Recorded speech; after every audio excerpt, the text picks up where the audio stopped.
Hello everyone, my name is Rishabh Jain.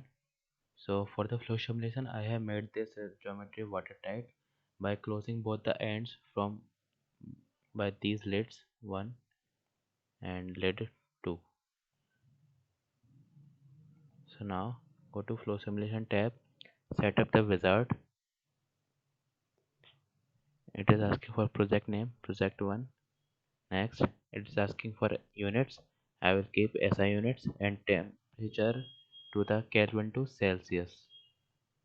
Next, it is asking for the important thing analysis tab, internal and external. I will keep it internal, and physical features, heat conduction is solid, and tick on the radiation.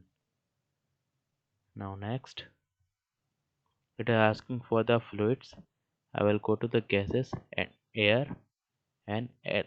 I will add it. If you want to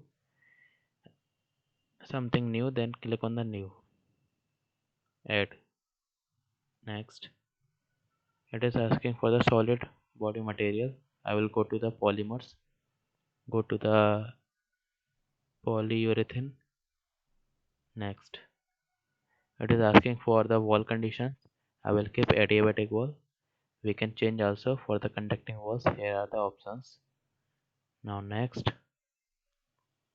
it is asking for initial conditions. I will keep initial condition as the standard conditions. Now next, it is asking for the resolution. I will keep it on the 3 because higher resolution will give more computational time. Now finish. As you click on the finish, it will create the computational domain. It is the computational domain. Larger computational domain will take more time.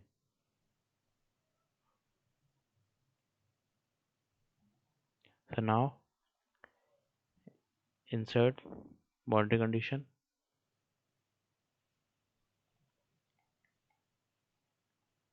select other, click on lid 1, inlet velocity, give it 100, click on right, it has created.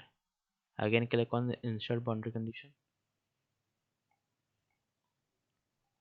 select the other, select the second lid. Now keep this environmental pressure,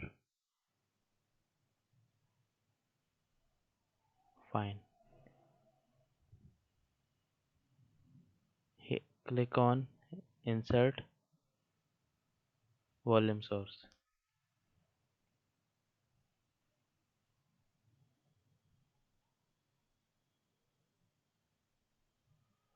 clear selection, select other,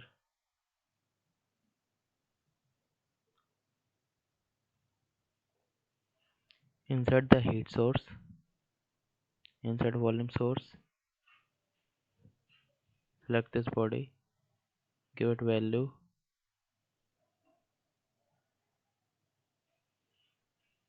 I have given the value.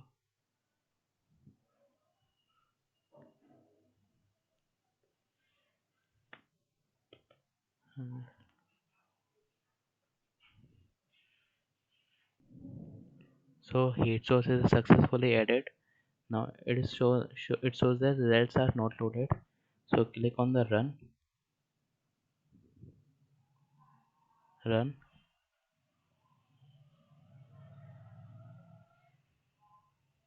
So here it is calculating preparing model. This calculation will take more time. So I will pause. After calculating the result, it will give the result given on the next slide. Thank you.